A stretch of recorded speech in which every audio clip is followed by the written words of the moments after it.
Alison, thank you so much for coming on the podcast. Thank you so much for having me, Justin. It doesn't look like you're in New York. I'm in Woodstock, New York. What part? Woodstock, New York. In the Catskills, I have a house in a little hamlet called Bearsville, which is just outside Woodstock, which is named after the festival, though the festival was not in fact here. It was about 60 miles away. Well, now we're talking. We're 1 minute in. We're talking about music. You have my full attention. Maybe you can kind of walk me through your journey. I do know that you're a practitioner as much as a teacher, so I really want to hear about that. Yeah. I've been at NYU since 2020, and I do now teach full time, but I am absolutely not a career academic. So without going back too far and overcomplicating this, I worked in political risk, I suppose, in my late 20s. I then spent 12 years really as a corruption investigator. So I worked in the Middle East and Africa. I oversaw a Middle East and Africa corporate investigations business right when anti-corruption was kicking off, but really in very high-risk markets, Nigeria, DRC, Kenya, etc. Lived in Dubai for a little while, and just became really fascinated by the relationship between business and politics and how big multinationals behave in what we used to call, back in the day before the world collapsed, high-risk emerging markets. We are now all in high-risk collapsing markets. Right. So I did that. Then I worked briefly for Transparency International, so really an anti-corruption person.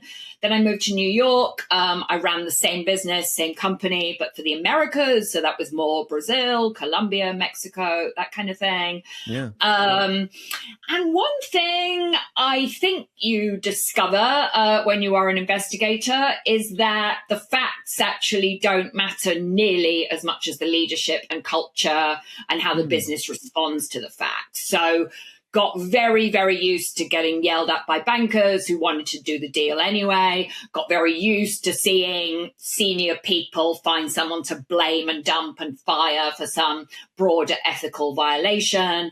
So that all took me to kind of back to grad school to study organizational psychology. And then I wound up working in sustainability for what is a pretty well-known nonprofit. You're probably familiar, BSR.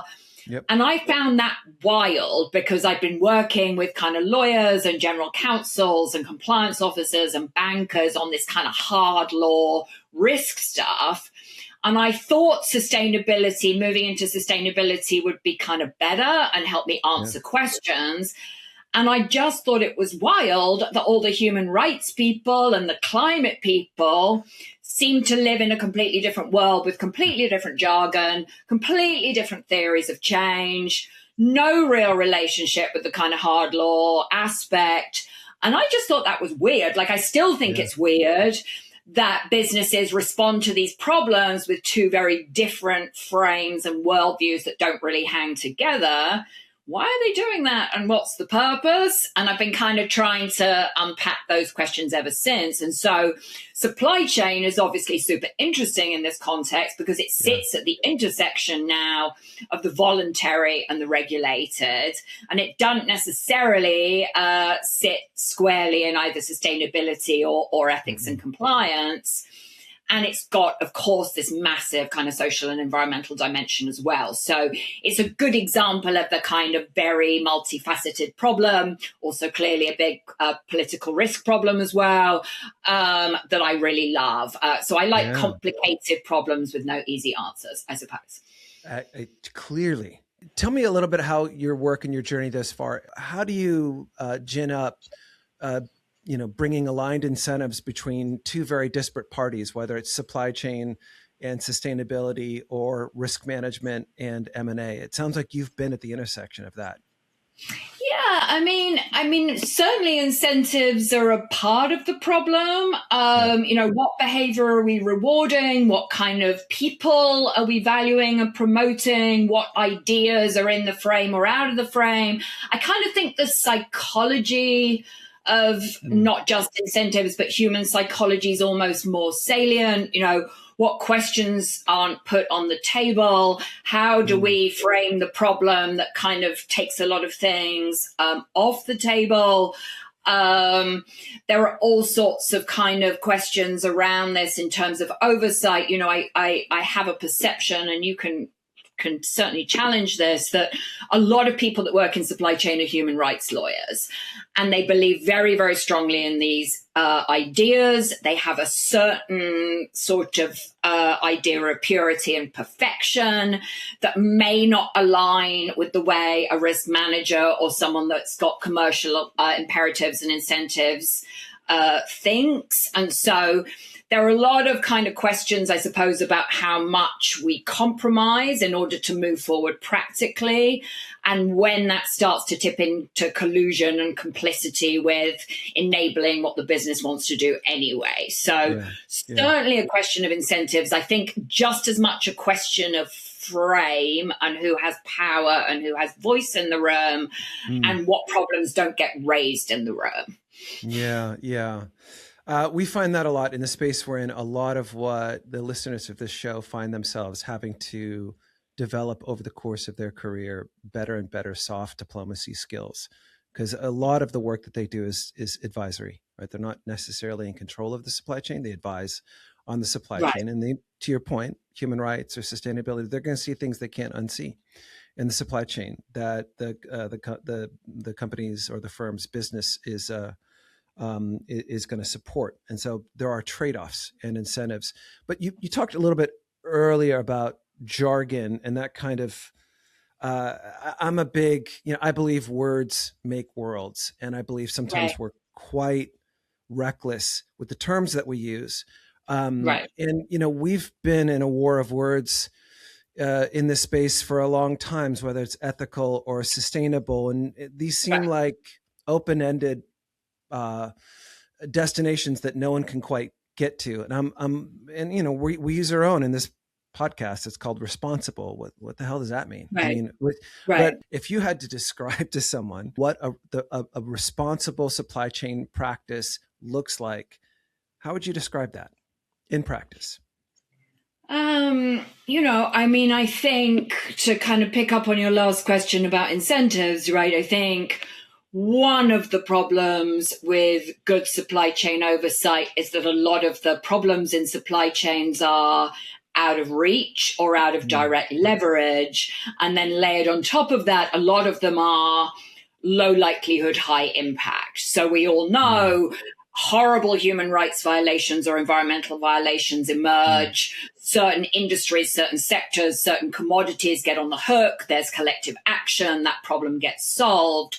But I think the broader issue is, I've come across plenty of companies that don't even know where all their suppliers are, yet let alone their suppliers, which tends to be where the most egregious and horrific stuff happens. I think a responsible supply chain ultimately is about really putting kind of collaboration and interdependency at the center of your negotiations. I think a lot of good faith efforts, we can take social audits and we can take all the kind of process around this stuff and scope 3 emissions requirements and questionnaires. There's a lot of very process heavy, well-intentioned efforts that purport to present a solution. And so I sort of sound airy-fairy when I'm saying what we need is a collaborative, interdependent mindset, but that is actually what we need. I think we need corporations in general to aim to have fewer suppliers and more skin in the game and more of a knowledge that this is a sort of back and forth, rather than, which is what happens in practice, which I think is sort of imposing possibly irrelevant or anachronistic standards from the perspective of a large Western company onto smaller and less powerful suppliers, often in an effort to protect that head entity from legal risk. And a lot of that is not fundamentally addressing the power dynamics or the problems at the center of this. So a mindset shift would be nice around what these relationships really look like. I mean, I actually think geopolitics is going to drive this message home, whether we do anything or not, because the balance of power, I think, is gradually shifting in all sorts of interesting ways. Yeah. But I think part of the problem is the overwhelm and complexity. Part of the problem is the sort of cover your ass legally and reputationally mindset that a corporation has, and plenty of sustainability people and ethics people encourage. And part of this is just a question about raw power and raw commercial imperatives. There's a lot there. We're in a new era. We've moved out of what maybe history will call kind of a conscious capitalism moment in time, where it was popular and sustainability reports were, were masquerading as marketing. And there's just this whole world of just everyone's arm in arm. Paul Pullman, we're all doing this together. Great stuff, right? You get used to that, and then things shift. And then all of these laws in Europe that have been built up are now being walked back, and everyone's clutching their pearls. It does seem like we're in a new era where geopolitics and trade sitting alongside responsibility, ethics. You look at that and go, those two things don't belong together, but here they are, right? And I'm curious about how you're seeing, all the tectonic shifts in geopolitics affecting business ethics. Well, I mean, I think it's calling into question, both from an ethics and kind of compliance perspective, but even more from a sustainability perspective, the way we've behaved in both fields is sort of context free. If you think about something like ESG ratings, which sort of suggests you can evaluate performance on this and that issue without taking into account the operating context, how risky something is, how culturally accepted something is, how much leverage the company has, what the power grid looks like in the country. I mean, we've acted in a weird contextual vacuum. Similarly, in a kind of more hard law context, we sort of say, all you got to do is have some policies and procedures and a whistleblowing line and do some training, and you'll be set on the FCPA. And I came to this, as I said earlier, really in the context of corruption. Like, you can have zero tolerance policies up the wazoo. If you're operating in a context where everybody is hitting you up in a kind of extorted, probably with security threats way about getting your goods through customs or getting your car past a police check, you can have all the policies and training you want. If you're not thinking about kind of how you're going to operate in that context, what delays you're going to take into account, etc., it's just paperwork. You're not really thinking in a contextual, smart way. I love that. A more kind of supply chain forward example there, right, would be, I've spoken to, as I can only imagine you have as well, for example, people that have worked on human rights in cocoa farming in West Africa, where there is, as we also know, a dominant approach to say, let's have traceability, let's have auditability, let's know where these beans come from. And there's sort of an argument that, a lot of these farmers want their children on their farms and want their children to inherit this business. And we might be really horrified by child labor happening in that context, but that's what is wanted in the local context. And that we are spending a lot of time and money providing traceability and transparency to make Western consumers eating the chocolate feel better, when maybe we could just invest in those local farmers and give them some money and allow them to be entrepreneurs and make money and decide what they would like to do with their children. So there's a lot of kind of stuff going on that fits in one context but looks really problematic in another. And there are that raises all sorts of questions, I think, about to what degree the West is still trying to say this is the right way to do things, and we're going to impose our standards on you. Ouch. Yes. I mean, I think you refer to this as the ESG industrial complex. Yeah, which exactly. I I've never met a term that had industrial complex in it that I didn't love. Love. I also don't believe zero tolerance policies have any impact in the world, much less through Exactly. codes of conduct. And I think people were trained to believe if I just have this, and I have some sympathy for people in those jobs. At the same time, let's just be intellectually honest. This does nothing. We just hold on to these with a little, and we cherish these zero tolerance policies or certifications and think, now I'm done. But there is a kind of perverse nature to there always needing to be a problem in order for us to have consultants and software and frameworks and ratings agencies and all the rest of it. And it sounds like you've got an opinion on that. Yeah, I mean, it sounds like we think pretty much the same about this. Like, again, like I'm not against transparency and reporting. I just don't know why that entire discussion has to suck up 90% of the conversation.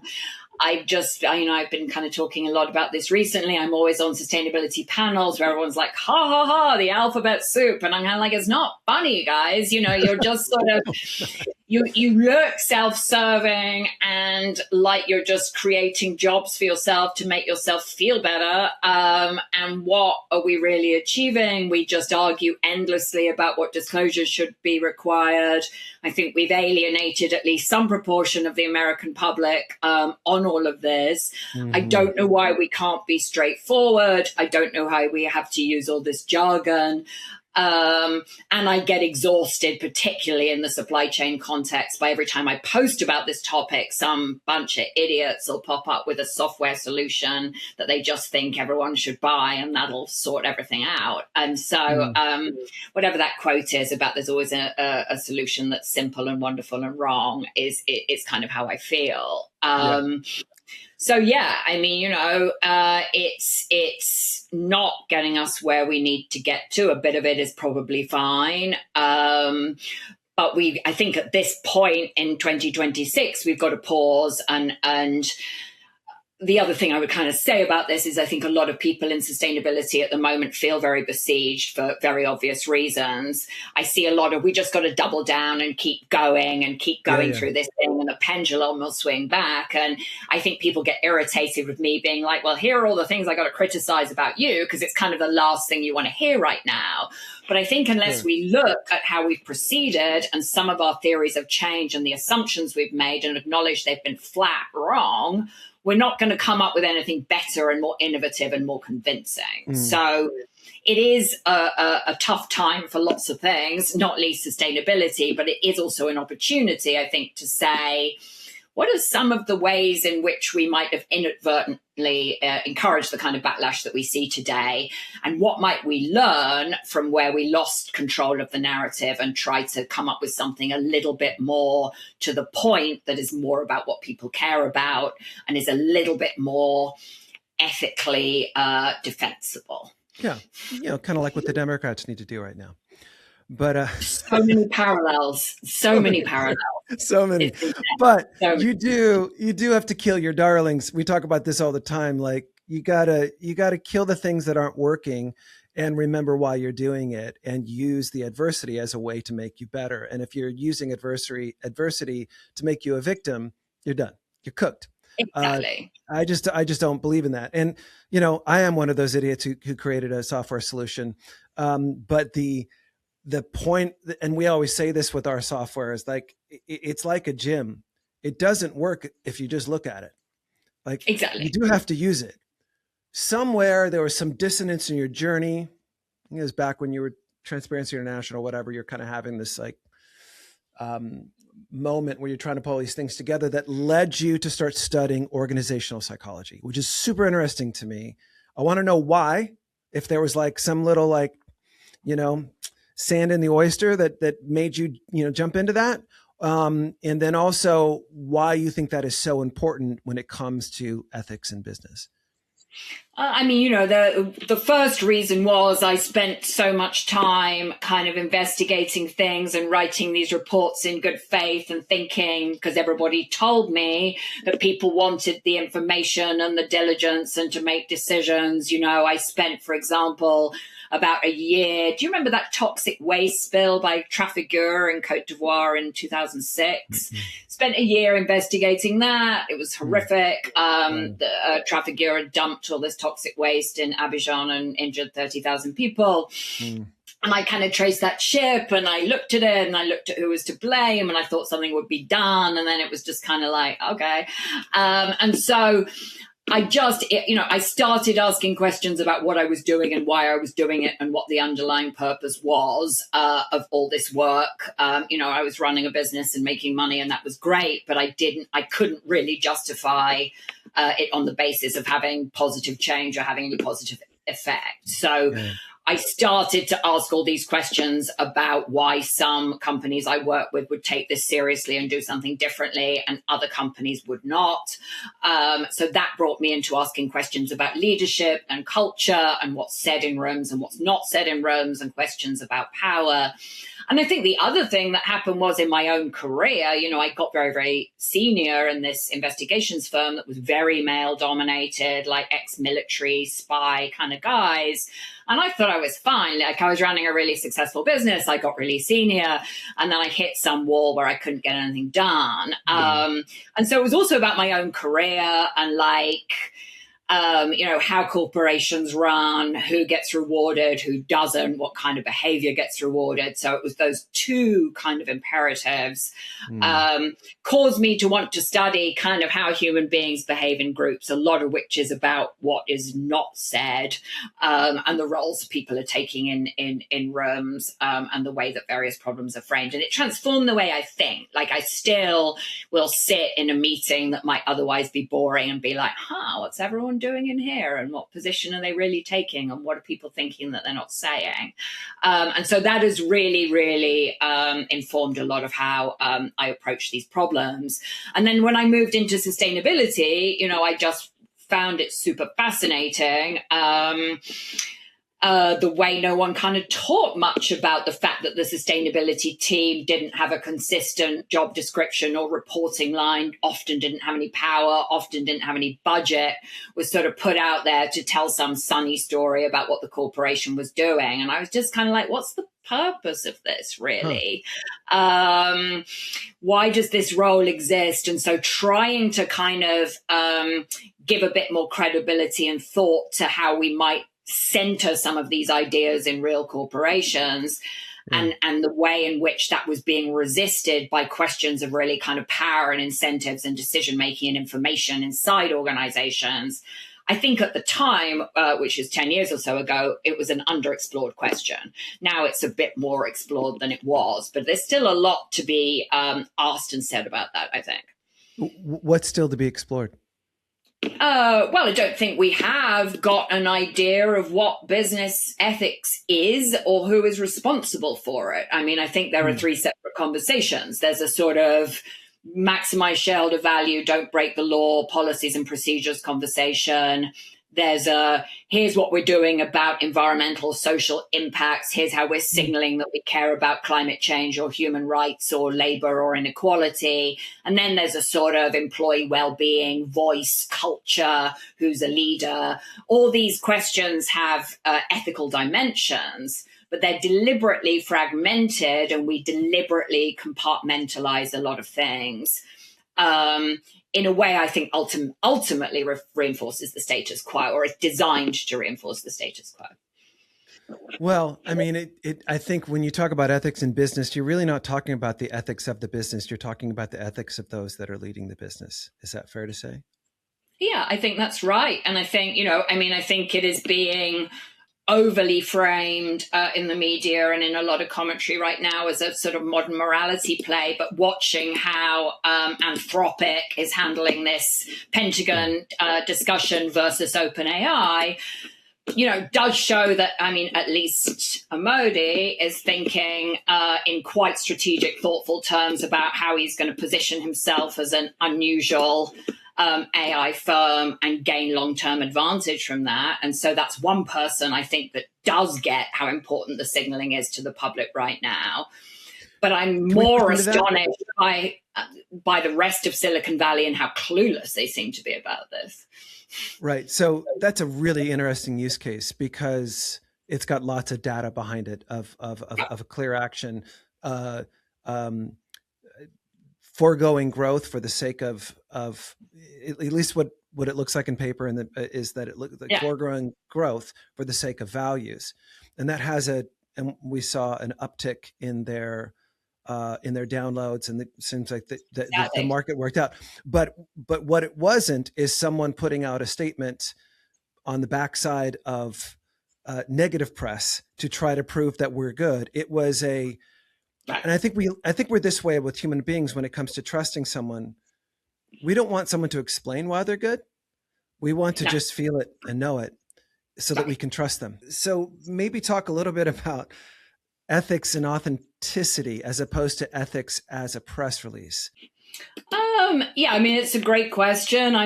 There is a really good recent book from a wonderful author called Thomas Chamorro Presmuik about how authenticity at a personal level is overrated. But I think what you're talking about is the kind of gap between sustainability as the paramilitary wing of the marketing department. We need to talk about all the wonderful things we're doing. We need to publish a report with some happy children in developing countries and some smiling women in hard hats, and a laundry list of all our priorities, etc., versus what actually works. So I think it's really counterintuitive to a lot of middle-aged people, but I see it in the classroom every day. I think that's old. I think those laundry lists don't work. I think everybody is in the supermarket seeing the same green claims in a way that's impossible to differentiate. Yeah. It's sort of unconvincing. It's sort of eye-rolling. I actually think the way you get credibility now as a company is to say, here's what we've achieved, here's where we've failed because it's hard, and here's what we can't do, and here's where we went wrong, and here are the things we can't directly influence. And I think if a company were to communicate that way, one, we would have a better chance of solving the problem because we wouldn't have to wade through a load of greenwashing first. But two, I actually think it's a much better from a kind of communications and authenticity standpoint. There is a tech company called Atlassian, and their sustainability report, very plain language on the first page, says, here's what we achieved last year, here's where we failed and why, here's what we're going to do next. And it has the effect on the reader of making you believe everything else that they say.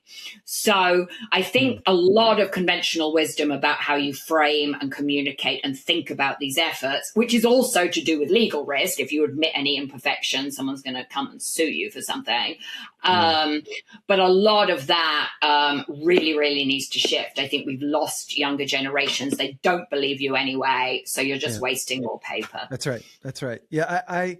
I come from a faith tradition that says, do your good works in private and don't let your left hand know what your right hand is doing, which is basically saying if you're doing something good or ethical for this matter, in order to get something from it, whatever reward you get, marketing bump you get, that's it.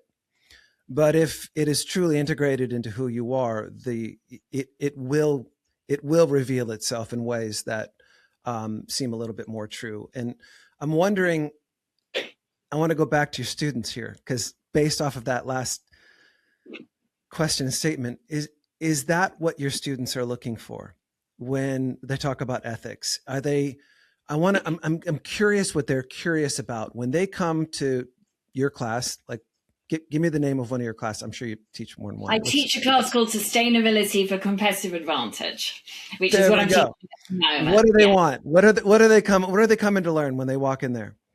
I think so. There are a couple of things I would say about this. Like, one is I have a perception, which may not be so true anymore, but that people tend to teach sustainability in business schools in a cheerleading way, right? It's an elective that a certain amount of students are going to take, and we come in and we say, yeah, Paul Polman, and it's a win-win, and net positive, and Patagonia, and you've got to be crazy if you're not doing this. And that is not working with my students. They're pretty nihilistic. They're pretty cynical. They think the world's going to burn. And me coming in and being like, yeah, Paul Polman is not going to move the needle. So I think what you've got to do is meet them where they are and take their concerns seriously and be really critical, without tipping into nihilism, which they have enough of anyway. So make the space. Like, it is not stupid to critique these ideas. Why might people to critique them? Why is your finance professor down the hall saying ESG is stupid? Someone in my one of my students told me a few months ago, my finance professor said, if you believe in ESG, you must be a liar or an idiot. So if they're getting that in another room, I need to bring that debate into the room, and I need to do that in a way that doesn't depress them further. The other thing I think is maybe even more interesting and even more revealing is that they all, in the first class, including the undergrads, bring up lobbying and political influence and corruption. And the company is saying this over here about climate change. The government relations team is pushing in completely a different direction to undermine regulation or whatever it might be. They are well aware of those conflicts of interest. They are well aware that American businesses are putting their thumb on the scale. They're doing it far, far more overtly, obviously, under Trump too, than they ever have in the past. They're aware that the oil industry has been lobbying for decades over this stuff. And so they've got questions that go beyond the sustainability team and frameworks that are about power and legitimacy and trust. And you've got to bring those big questions into the room, or they're just not, you're going to lose them. They're not going to take you seriously. Alison, I'm deeply concerned about this generation's relationship with nihilism. Me too. What really?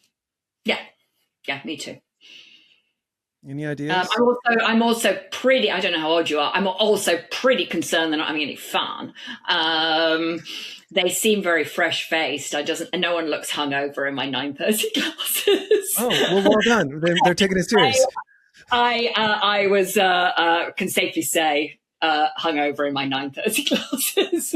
Okay, fair enough. Good. Well, that's being relatable. But any ideas? I mean, it sounds like this is something you're on and you're aware of, and you've got a role in society to, or at least you're taking your role seriously about this. Is any guidance, any wisdom? Because this, it's about, I think, not kind of denying that they should feel the way they feel, but giving them a sense of empowerment, giving them a sense that they can solve these problems, giving them a sense that things will be better, and trying to give them somewhat of a kind of model for progress that makes them feel like there is a point in making an effort. I think that's what I would say. It sounds like that's what you do. They're walking out of your class. I try. Yeah. Well, thank you for your service on that. I think that it's something, I've got a 17-year-old who's going to be graduating high school soon. And I think about this kind of, and I don't think of it through the lens of politics. I just think of it through the lens of eras. And I don't want him to go into the world thinking that kindness is weakness. I mean, I think that a lot's been written. I don't know if you read the Richard Reeves on kind of young men and the sort of model of modern masculinity. And I think there is such an urgent and profound need to create a narrative there along the lines that you just kind of explored and explained. And if we can, if we can help young men to develop that vision, then I think that will solve a lot of other problems. I think, young women have their own issues, but maybe have a little bit more sense of kind of community and options. And a model of at least kind of collaboration and moving forward with this stuff. I mean, the other thing I think we really need to do for the 17-year-olds out there is give them, a little bit more real world fun, social skills, getting offline, getting out there, all that sort of thing, which I'm sure you're all over. So, and I start to see that shift, I mean, I think we're seeing a social media backlash already. I mean, I'm hopeful in another 5 years, young people will be, moving differently through those areas, though of course AI is a huge curveball here, so I don't know. Indeed. Well, in closing, if there was one idea or one practice in ethics and sustainability that you could just erase from the playbook, what would it be? Oh gosh, what a good question. I mean, I think